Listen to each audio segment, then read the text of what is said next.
Hello everyone, welcome to Editorial Insights where we help you improve your vocabulary and comprehension skills with the help of editorials. आज हम the Hindu का editorial पढ़ेंगे जिसमें हम COP यानी कि कॉन्फ्रेंस ऑफ पार्टीज़ जो हो रही है दुबई में, जहाँ पर डिफरेंट कंट्रीज़ से वर्ल्ड लीडर्स मिल रहे हैं ताकि एक क्लाइमेट एग्रीमेंट तक पहुँच सके। तो उसमें क्या डेवलपमेंट्स हो रही है उसके बारे में हम आज डिस्कस करेंगे। Okay, so let's begin. But before that, if you're preparing for SIDBI Grade A, you can check Practice Mocks SIDBI GDPI Excellence course, which includes mock interview with ex-interview panel member of RBI. तो आपको detail feedback मिलेगा। साथ ही 25 से ज़्यादा detail video sessions हैं specifically जो SIDBI Grade A के लिए बनाए गए हैं, तो वो आपके इंटरव्यू में हेल्प करेंगे। कॉम्प्रिहेंसिव PDF मटेरियल्स हैं जो आपको ग्रुप डिस्कशंस के लिए फॉर्डर पॉइंट्स प्रोवाइड करेंगे। तो और साथ ही साथ अगर आपके कोई भी डाउट्स होते हैं तो व्हाट्सएप पर डाउट क्लियरिंग सेशन होगा। ऑलराइट, एंड इसके साथ साथ पर्सनैलिटी डेवलपमेंट सेशंस भी इंक्लूडेड हैं ताकि आपकी एक ऑल राउंड प्रिपरेशन जो है वो हो सके इस एग्ज़ाम के लिए। एंड ये जो कोर्स है इट इज़ प्राइस्ड एट 2999, पर आप 20% डिस्काउंट आपको मिल सकता है अगर आप कूपन कोड यूज़ करते हैं SIDBI20, और ये आपको 2399 पर मिल जाएगा।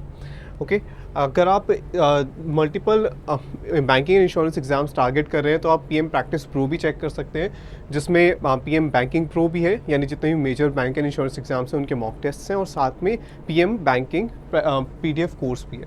तो इसमें मोर देन 5000 मॉक टेस्ट हैं, 20,000 क्वेश्चन हैं, different pattern, different difficulty level के, डिफरेंट टॉपिक के। ठीक है, तो प्रीवियस ईयर क्वेश्चन, ये सब चीज़ें इंक्लूडेड है। एंड जितने भी major bank and insurance exams हैं वो सब कवर्ड है, और डिटेल्ड एक्सप्लेनेशंस हैं ताकि जो है आप अच्छे से प्रिपेयर कर पाएँ अपने एग्ज़ाम के लिए।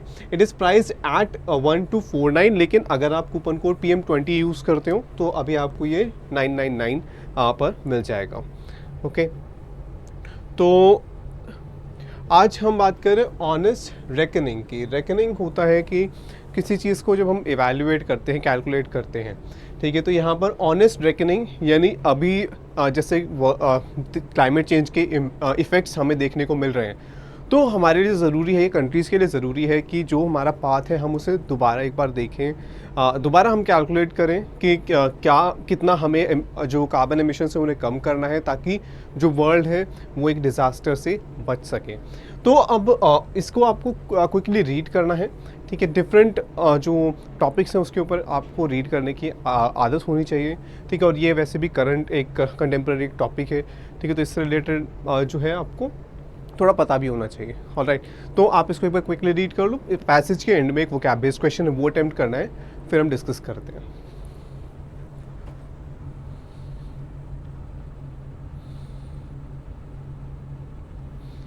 नेक्स्ट,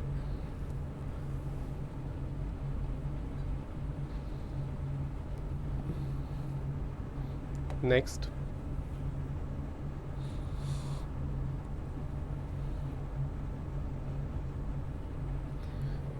ठीक है। चलो, तो हमें ऑपोजिट वर्ड बताना है एस्च्यू का। पैसेज में एस्च्यू यूज़ हुआ है, तो हमारे पास ऑप्शन है पार्टेक, ग्रम्बल, नज, शन एंड ग्लीन। ये 5 वर्ड्स हैं, तो आपको अपना आंसर मार्क करना है, और इसका जो आंसर है वो हम देखेंगे पैसेज रीड करने के बाद। चलो, तो स्टार्ट करते हैं। The boundary wall enclosing discussions around global climate is 1.5 degrees Celsius, or the average increase in global temperature since pre-industrial times. तो यहाँ पर बाउंड्री वॉल की बात हो रही है, यानी कि जो क्लाइमेट से रिलेटेड जो डिबेट हो रही है, डिस्कशंस हो रही हैं, ठीक है, उसमें कितना हमारे पास जो है डिस्कशन करने का कितना रूम है वो हम कह सकते हैं। एंड बाउंड्री वॉल यानी कि किस लेवल तक हम जो ग्लोबल वार्मिंग है वो होने दे सकते हैं, तो वो है 1.5 डिग्री सेल्सियस। और ये लेवल कौन सा लेवल है कि जो ग्लोबल टेम्परेचर से pre industrial times, industrial revolution से पहले जो ग्लोबल टेम्परेचर्स होते थे, ठीक है, उससे एवरेज टेम्परेचर ग्लोब का, उससे 1.5 डिग्री सेल्सियस ऊपर तक हम जा सकते हैं। ठीक है। So now that 1 degree Celsius is crossed, और अभी इस वक्त हमने उस टेम्परेचर का 1 डिग्री सेल्सियस क्रॉस कर दिया है, तो यानी सिर्फ हाफ अ डिग्री ही जो है वो ही बचा है। So is crossed all the wrangling under way at the climate summit in Dubai is to cap the half degree rise. Wrangling होता है कि जब आप एक लंबी डिस्कशन में पार्टिसिपेट करते हैं जिसमें बहुत ज़्यादा डिबेट हो, बहुत ज़्यादा खींचतान कह सकते हैं हम, तो वहाँ पर बहुत लेंथी डिबेट्स हो रही हैं। तो ये जो रैंगलिंग हो रही है अभी फ़िलहाल कहाँ, दुबई में, तो ये क्यों है? ताकि हम कैप कर सकें। When you cap something you put a limit on it, कि ना जैसे गवर्नमेंट ने कैप लगा दिए प्राइसेस पे, यानी उससे ज़्यादा प्राइसेस नहीं जा सकते। तो यहाँ पर है कि is to cap the half degree rise, मतलब कि कोशिश ये रहेगी इन डिस्कशंस के बाद कि जो ग्लोबल एवरेज टेम्परेचर है वो हाफ डिग्री राइज, 1 तो हो चुका है ऑलरेडी, तो उससे आधा ऊपर ही जाए, उससे ऊपर ना जाए, वहाँ तक रोकने की बात हो रही है। Global pledges to cut emissions are insufficient to achieve this. अब प्लेज होता है, एक तो आप शपथ लेते हो, ठीक है, दूसरा प्लेज होता है कि आप जो है मनी कंट्रीब्यूट जब करते हैं कि he has pledge this much money, तो वहाँ पर मतलब होता है कि आपने प्रॉमिस किया है आप इतना पैसा दोगे एक पर्टिकुलर कॉज को। तो यहाँ पर है global pledges to cut emissions are insufficient to achieve this. अब ये जो कंट्रीज़ ने यहाँ पर प्लेज किया है कि हम इतना एमिशंस रिड्यूस करेंगे, हर कंट्री ने अपना एक टारगेट सेट किया है, तो ये जो है वो सफिशिएंट नहीं है, इनसफिशिएंट है, वो काफ़ी नहीं है। ये जो टारगेट है 1.5 डिग्री सेल्सियस का, इसको पाने के लिए current estimates are that to limit warming to 1.5 degrees Celsius, the world requires 3 times more renewable energy capacity by 2030 और at least 11,000 gigawatts। तो अगर हम अभी के जो कैलकुलेशंस एस्टिमेट्स होते हैं, कैलकुलेशंस तो उसके हिसाब से देखें तो अगर हमें ग्लोबल वार्मिंग को 1.5 डिग्री सेल्सियस पे लिमिट करना है, वहीं पर ही रोकना है, इसके लिए क्या करना पड़ेगा? हमें रिन्यूएबल एनर्जी को तिगुना करना पड़ेगा।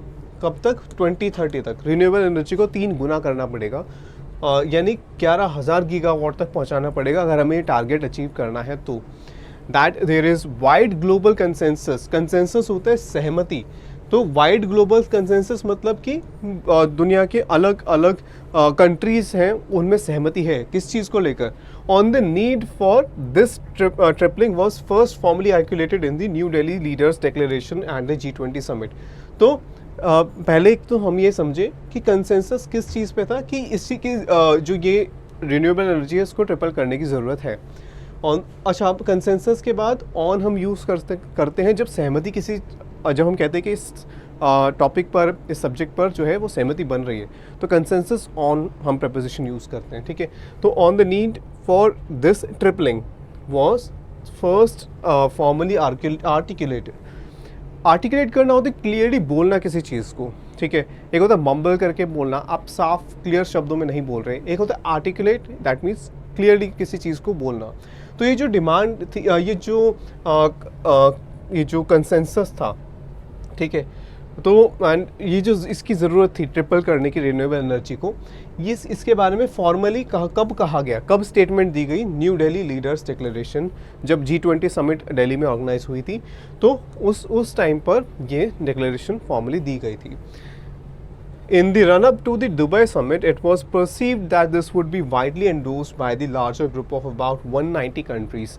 तो G20 में मेजर 20 इकोनॉमीज़ हैं, ठीक है। अब जब उसके बाद सितंबर में G20 समिट हुई, अब जब दुबई में COP जो कॉन्फ्रेंस ऑफ पार्टीज़ है वो हो रहा है, तो यहाँ पर ये माना जा रहा था कि 190 कंट्रीज़ हैं, तो उसमें ज़्यादातर कंट्रीज़ जो हैं इसको सपोर्ट करेंगी, ठीक है। तो ये माना जा रहा था, परसीव मतलब ऐसा समझा जा रहा था, ऐसा लग रहा था कि ये वाइडली एंडोर्स किया जाएगा।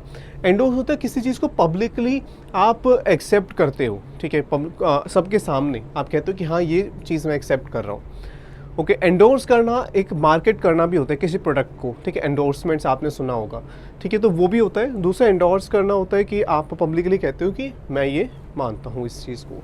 तो ये माना जा रहा था कि जो कंट्रीज़ है वो ये एक्सेप्ट करेंगी कि 190 कंट्रीज़ में से ज़्यादा, ठीक है। It turns out that so far 118 countries have endorsed the pledge. तो वो सिर्फ 118 कंट्रीज़ ने ही ये एंडोर्स किया है, पब्लिकली इसको सपोर्ट किया है। And 2 major countries that is India and China have so far abstain from signing. और ये 2 कंट्रीज़ इंडिया और चाइना, उन्होंने अभी साइन नहीं किया, एब्सटेन कर दिया है। एब्सटेन होता है कोई चीज़ ना करना, ठीक है। अब कोई वोट होता है, वोट से एब्सटेन करना मतलब वोट ना देना, ठीक है। तो किसी भी चीज़ से आप एब्सटेन करते हो उसका मतलब होता है आप उस एक्टिविटी में पार्ट नहीं लेते, ठीक है, आप वो सब्सटेंस यूज़ नहीं करते, तो वहाँ पर हम बोलते हैं एब्सटेन करना। और इसका जो नाउन होता है वो होता है एब्सटिनेंस, ठीक है। So abstain from signing the global renewables and energy efficiency pledge while still a draft text says that in their pursuit of tripling renewable energy capacity signatories should also commit to phase down of unabated coal power, in particular ending the continued investment in unabated new coal-fired power plants. This is the major red line for India. अब यहाँ पर इसको आप समझो कि ये जो एक प्लेज है global renewables and energy efficiency pledge, जिसके अंडर ट्रिपल किया जाएगा रिन्यूएबल एनर्जी कैपेसिटी को, तो उसका भी टेक्स्ट जो है वो ड्राफ्ट स्टेज में। ड्राफ्ट स्टेज क्या होता है कि हमेशा कभी भी पहली बार में फाइनल टेक्स्ट जो है, फाइनल जो एग्रीमेंट है कुछ भी है, उसका फाइनल टेक्स्ट रेडी नहीं होता। पहले फर्स्ट ड्राफ्ट बनता है, फिर उसमें चेंजेस होते हैं, सेकंड ड्राफ्ट बनता है, और फिर ऐसे ही ड्राफ्ट स्टेज के बाद फिर जाके बाद में वो फाइनल स्टेज पे पहुंचता है। तो यहाँ पर ड्राफ्ट टेक्स्ट यानी अभी भी उस पर काम चल रहा है। तो उसमें जो टेक्स्ट है फिलहाल, it says that in their pursuit of tripling renewable energy capacity, कि जो कंट्रीज इसे साइन करेंगी तो जब वो कोशिश करेंगे कि उनकी जो रिन्यूएबल एनर्जी कैपेसिटी है वो ट्रिपल हो जाए बाय 2030, तो वो कंट्री सिग्नेटरीज मतलब जिन्होंने साइन किया है इस ट्रीटी पे, तो वो कंट्रीज भी दे शुड ऑल्सो कमिट करना, मतलब उन्हें इस चीज़ से उन्हें ये प्रॉमिस करना होगा कि वो क्या करेंगे, फेज डाउन करेंगे, ठीक है। फेज डाउन मतलब कि फेजेस में कम करना किसी चीज़ को। फेज आउट भी होता है, फेज डाउन भी होता है, ठीक है। फेज डाउन मतलब धीरे धीरे कम कर देना, फेज आउट मतलब धीरे धीरे करके कम करना और फिर किसी चीज़ को ख़त्म कर देना, ठीक है, यूज़ ही ना करना। तो फेज डाउन मतलब कि टाइम के साथ धीरे धीरे स्टेजेस में उस किसी चीज़ का यूज़ कम कर देना। Phase down of unabated coal power. Unabated मतलब कि जिसके ऊपर अभी कोई जो कंट्रोल नहीं है, ठीक है, जितना चाहे कंट्रीज यूज़ कर रही हैं। अबेटेड मतलब जिसके ऊपर रिस्ट्रिक्शंस हैं। तो अनअबेटेड कोल पावर की जो कंट्रीज़ हैं वो ऐसे अनरिस्ट्रिक्टेड जो कोल है वो यूज़ नहीं करेंगी, okay. In particular ending their continued investment in unabated new coal fired power plants. तो इससे क्या होगा कि वो कंट्रीज़ फिर कोयले के जो नए पावर प्लांट्स हैं वो नहीं लगा पाएंगे, ठीक है। This is the major red line for India. Red line होता है कोई चीज़ जो आप एक्सेप्ट नहीं कर सकते, तो इंडिया ये चीज़ एक्सेप्ट नहीं कर सकता क्योंकि इंडिया अभी भी अभी अपने डेवलपिंग स्टेज में है और उसे अपने एनर्जी रिक्वायरमेंट्स को पूरा करने के लिए कोल चाहिए, तो इसलिए इंडिया ये एक्सेप्ट नहीं कर सकता, okay. While India has positioned itself as a champion for renewable energy, its 2030 targets as articulated in its formal nationally determined contributions speak of tripling renewable energy capacity to 500 gigawatt from the current 170 gigawatt. It has reiterated several times that it could not be forced to give up certain fuels. यहाँ से ये पूरा sentence है यहाँ तक, ठीक है। तो यहाँ पर क्या कहा जा रहा है कि हालांकि while India has position itself as a champion. अब चैम्पियन क्या होता है कि कोई टूर्नामेंट जीत जाता है, हम कहते हैं चैम्पियन बन गया है, ठीक है। वर्ल्ड कप जीतते हैं तो वो चैम्पियन है। चैम्पियन वो होता है जो अपने जितने भी ओपोनेंट्स हैं सबको हरा देता है, ठीक है, तभी तो वो विजेता बनता है, चैम्पियन बनता है। लेकिन चैम्पियन का एक और मीनिंग होता है, वो होता है कि किसी पर्टिकुलर कॉज को सपोर्ट करना, ठीक है। चैम्पियन अ कॉज के साथ चैम्पियन एज अ वर्ब भी यूज़ होता है। तो चैम्पियन जो है यहाँ पर तो ये नाउन की तरह यूज़ हो रहा है, ठीक है, पर ये वर्ब की तरह भी यूज़ होता है। दोनों तरीके से यूज़ हो सकता है चैम्पियन, ठीक है। तो ये ध्यान रखना है आपको। और चैम्पियन के दो मीनिंग है, एक होता है विजेता, दूसरा होता है एक ऐसा व्यक्ति या एक ऐसा कंट्री, ऐसा ऑर्गेनाइजेशन जो एक पर्टिकुलर कॉज को, एक सोशल कॉज हो सकता है, कैसा भी कॉज हो सकता है, उसको सपोर्ट करता है। तो इंडिया जो है वो एक ऐसी कंट्री है जो रिन्यूएबल एनर्जी को सपोर्ट करती है, ठीक है। इट्स 2030। अब यहाँ पर ये हाइफन है, यहाँ से यहाँ तक ये हमें बता रहे हैं कि कैसे हमें पता चलता है कि जो इंडिया है वो रिन्यूएबल एनर्जी के एक चैम्पियन की तरह है, एक सपोर्टर की तरह है। तो वो है कि इंडिया ने अपने जो टारगेट्स है 2030 के, वो ऑलरेडी ट्रिपल कर देंगे अपनी कैपेसिटी, वो इंडिया ने अपने टारगेट्स में इंक्लूड किया है। इस 2030 targets are articulated in its formal nationally determined contributions, speak of tripling renewable energy capacity by 500 gigawatt from the current 170 gigawatt. तो इंडिया ऑलरेडी ये फॉलो कर रहा है। It has reiterated several times, लेकिन इंडिया ने ये, अब देखो, हालांकि इंडिया रिन्यूएबल एनर्जी को सपोर्ट करता है, लेकिन तो यहाँ पर जो है वो कंट्रास्टिंग क्लॉज है। ये जो था फर्स्ट क्लॉज, अब यहाँ पर कंट्रास्टिंग क्लॉज क्या है, it has reiterated several times that it could not be force to give up certain fuels, कि इंडिया ने बार बार कहा है, रीट्रेट करना, दोबारा कहना, बार बार कहना अपनी बात को क्लियर करने के लिए। तो इंडिया ने कई बार कहा है कि इंडिया को फोर्स नहीं किया जा सकता कुछ फ्यूल्स, कुछ प्रकार के ईंधन वो इस्तेमाल ना करे, ऐसा नहीं कह सकता कोई इंडिया को। Okay, so coal fired plants are responsible for nearly 70% of India's green house gas emissions. तो इंडिया के जो जितना भी ग्रीन हाउस एमिशन होता है उसमें से 70% जो है वो कहाँ से आता है, कोयले के जो प्लांट्स है वहाँ से आता है। Developed countries that have made commitments to give up coal often have other large fossil fuel resources as backup। तो जो कंट्रीज़ है जो ये क्लेम कर रहे हैं कि वो कोल से शिफ्ट हो रहे हैं, वो अब नए कोल पावर प्लांट्स नहीं बनाएंगे, या जो उनके कोल पावर प्लांट्स हैं उन्हें फेज़ आउट कर देंगे या फेज़ डाउन कर देंगे। तो यहाँ पर उनके पास क्या है, उनके पास दूसरे फॉसिल फ्यूल जो सोर्सेज हैं वो हैं। तो यहाँ पर लिखा है डेवलप कंट्रीज़ के पास दूसरे फॉसिल फ्यूल सोर्सेज, ऐसा नहीं कि वो फॉसिल फ्यूल रिसोर्सेज को ही यूज़ करना बंद कर रहे हैं, वो कोल से दूसरे फॉसिल फ्यूल रिसोर्सेज की तरफ शिफ्ट हो रहे हैं।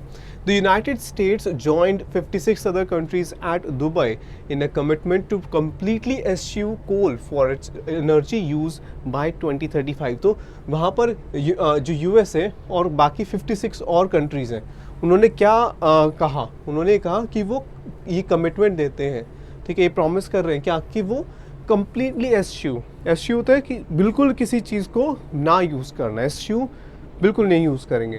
तो they to completely eschew coal for its energy use, कि वो ये जो 56 कंट्रीज़ हैं इंक्लूडिंग द यूएस, वो कह रहे हैं कि बाय 2035 वो ये कोल नहीं यूज़ करेंगे अपनी एनर्जी रिक्वायरमेंट्स को मीट करने के लिए। लेकिन यहाँ पर कैच क्या है, what's the catch, however the US only draws about, draw करना मतलब हम पावर को, ठीक है, एनर्जी को, इन सब के लिए ड्रॉ वर्ड यूज़ करते, कहीं से एनर्जी लेना, ठीक है। तो draws about 20% of its energy from coal and at least 55% from oil and gas. तो सिर्फ 20% ही वो कोल जो यूज़ करते हैं। तो अगर वो फेज़ आउट करने की बात करें तो वो उन्हें बहुत ज़्यादा जो है वो चेंजेस नहीं लाने पड़ेंगे, सिर्फ वो 20% जो एनर्जी आ रही है उसी को ही शिफ्ट करना पड़ेगा दूसरे एनर्जी रिसोर्सेज पर, और 55% उनका ऑयल एंड गैस से एनर्जी मीट होती है, with plans to actually produce more of it in 2030 than at present. तो एक तरफ वो कह रहे हैं कि वो कोल नहीं यूज़ करेंगे, ठीक है, जो कि अपने आप में एक बहुत अच्छा एक प्रॉमिस लग सकता है सुनने में, लेकिन वो क्या, दूसरी तरफ वो क्या कर रहे हैं, 2030 तक वो और ज़्यादा ग्रीन हाउस गैसेस जो है वो एमिट करेंगे, क्योंकि वो ऑयल एंड गैस पर शिफ्ट हो रहे हैं, ठीक है, और ज़्यादा ये इनकी डिपेंडेंस कोल से शिफ्ट हो रही है ऑयल एंड गैस पे, तो कार्बन एमिशंस तो होंगे ही। The paradox of the world's major economies commitment to renewable energy is that it is not as of now actively geared to replace fossil fuel. तो paradox होता है कोई एक ऐसी सिचुएशन जो हमें लगता ही नहीं कि पॉसिबल है, ठीक है, ऐसा लगता ही नहीं कि ऐसा हो सकता है, बिल्कुल, क्योंकि कन्फ्लिक्टिंग जो आइडियाज़ है वो होते हैं वहाँ पर, लेकिन फिर भी वो एग्जिस्ट करती है, वो ट्रू होता है। तो यहाँ पर पैराडॉक्स है, जो जितने भी वर्ल्ड की जो बड़ी अर्थव्यवस्था है, बड़ी जो इकोनॉमीज़ हैं, तो वो जो कमिटमेंट दे रहे हैं, वो कह रहे हैं कि रिन्यूएबल एनर्जी की तरफ वो शिफ्ट करेंगे, तो उसमें पैराडॉक्स क्या है कि वो एक्टिवली प्रिपेयर्ड नहीं है। गियर्ड मतलब, गियर क्या होता है, जैसे अगर आप जो स्पोर्ट्स खेलने जाते हो तो आप स्पोर्ट्स गियर पहनते हो, तैयार होते हो, ठीक है। कोई सोल्जर होता है तो वो जब बैटल फील्ड में जाता है तो वो सिक्योरिटी गियर पहन कर जाता है। तो गियर इज़ कि जो आप पहनते हो तैयार होने के लिए, तो गियर्ड मतलब कि तैयार। तो it is not actively geared. ये जो मेजर इकोनॉमीज़ हैं वर्ल्ड की, वो तैयार नहीं है, they are not actively geared to replace fossil fuel. वो अभी भी उनकी वो तैयारी नहीं है फॉसिल फ्यूल को रिप्लेस करने की, वो एक टाइप के फ्यूल से दूसरे टाइप के फॉसिल फ्यूल पर ही शिफ्ट हो रहे हैं।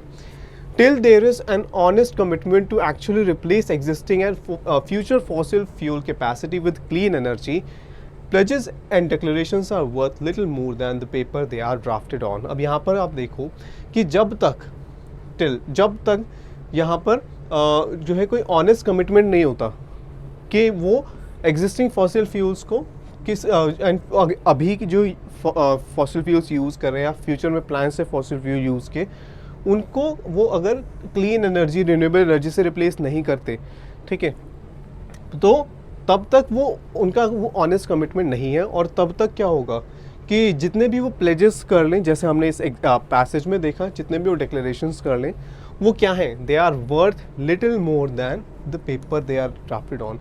ये जो फ्रेज ऐसे यूज़ होता है ना, वर्थ लिटिल मोर दैन, तो हम ये सोचेंगे कि इससे ज़्यादा वैल्यू है, पर आप ध्यान से रीड करोगे इसका मतलब है कि उसकी कोई वैल्यू नहीं है, ठीक है, सिर्फ वो कागज़ का टुकड़ा है, उसका वर्थ नहीं है। जितने भी डिक्लेरेशन वो देते हैं, ठीक है, वो क्या है, वो सिर्फ एक पेपर पे प्रिंटेड एक स्टेटमेंट है, एक्चुअली में कोई चेंज नहीं आ रहा, क्योंकि वो एक फॉसिल फ्यूल से दूसरे फॉसिल फ्यूल पर शिफ्ट हो रहे हैं। तो यहाँ पर यही मेंशन्ड है, worth little more than the piece of the paper they are drafted on, यदि जिस पेपर पे उन्हें लिखा गया है उससे ज़्यादा उसकी कोई वैल्यू नहीं है, that means they are worthless. तो यहाँ पर क्रिटिसाइज़ किया है जो कमिटमेंट किए हैं डेवलप्ड कंट्रीज़ ने, ठीक है, और वहाँ पर हाईलाइट किया है पैराडॉक्स को, और हम ये भी कह सकते हैं कि वो हिपोक्रेसी है वहाँ पर, ठीक है। हिपोक्रेसी क्यों है? हिपोक्रेसी क्या होता है कि आप कहते कुछ हो और आप करते बिल्कुल उसका ऑपोजिट हो। तो अब हिपोक्रेसी कैसे है यहाँ पर कि जो कंट्रीज़ है, डेवलप्ड कंट्रीज़, वो जो चाहते हैं कि बाकी कंट्रीज़ भी प्लेज करें, ठीक है, कि हम कोल जो है कोल का यूज़ बंद कर देंगे, लेकिन वो रियलिटी में क्या कर रहे हैं, वो शिफ्ट हो रहे हैं दूसरे फॉसिल फ्यूल्स पे। तो ये हिपोक्रेसी है, और जो ऑथर है वो उसको क्रिटिसाइज़ कर रहा है, ओके। एंड यहाँ पर बाकी फैक्चुअल जो है वो इन्फॉर्मेशन यहाँ पर दी हुई थी, ठीक है। तो ये सब चीज़ों पर थोड़ा हमें ध्यान देना है। अब एसयू वर्ड हमने देखा था कि एसयू कोल मतलब कि कोल का यूज़ नहीं करेंगे, ओके। तो एसयू यानी कि ना यूज़ करना, किसी चीज़ में इन्वॉल्व ना होना बिल्कुल भी। तो इसका ऑपोजिट बताना है, तो इसका मतलब क्या होगा, किसी चीज़ में इन्वॉल्व होना, है ना। तो पार्टेक वर्ड का मतलब होता है एक एक्टिविटी, किसी पर्टिकुलर एक्टिविटी में इन्वॉल्व हो जाना, ठीक है, इन्वॉल्व होना किसी एक्टिविटी में। तो ये ऑपोजिट मीनिंग कन्वे कर रहा है एसयू का, तो ए आंसर होगा। ग्रम्बल होता है जब आप कंप्लेन करते हो, आप एक बैड या इरिटेटिंग वे में, ठीक है, बैड मैनर्स में या कहीं कि इरिटेटिंग मैनर में आप जो है कंप्लेन करते हो, सो दैट इज़ इनकरेक्ट। न जो होता है किसी को पुश करना, ठीक है, एक जेंटल पुश कुछ करने के लिए, ठीक है, so this is also not correct. शन होता है कोई चीज़ को ना यूज़ करना, अवॉइड करना, तो ये सिमिलर मीनिंग कन्वे कर रहा है, ये एसयू का सिमिलर मीनिंग कन्वे करे, किसी चीज़ को यूज़ ना करना, ठीक है। तो ये इनकरेक्ट हो जाएगा क्योंकि हमें ऑपोजिट मीनिंग फाइंड करना है। ग्लीन होता है किसी चीज़ से इंफॉर्मेशन कुछ निकालना, जैसे अगर आप रीड करते हो, कोई टेबल रीड करते हो, डेटा टेबल है, ठीक है, या फिर कोई रिपोर्ट पढ़ते हो, वहाँ से आपको कोई इन्फॉर्मेशन मिलती है, कोई नॉलेज मिलती है, तो वो कहते हैं कि आपने वो ग्लीन की है उसमें से, वहाँ से ऑब्टेन किए वो इन्फॉर्मेशन। तो ज़्यादातर इन्फॉर्मेशन या नॉलेज के लिए हम ग्लीन वर्ड यूज़ करते हैं, ठीक है। तो ये भी इनकरेक्ट है यहाँ पर, तो ए इसका आंसर होगा, ठीक है। तो जो इंपॉर्टेंट वर्ड्स एंड फ्रेजेस हैं यहाँ पर मेंशन है, आप स्क्रीनशॉट ले सकते हो, ठीक है। और जो वोकैब है वो भी वेबसाइट पर अवेलेबल है, जो है नवंबर की वोकैब, तो आप वहाँ से भी डाउनलोड करके अपनी रिविजन कर सकते हो। So I hope you enjoyed this session, do let us know in the comment section. Thank you.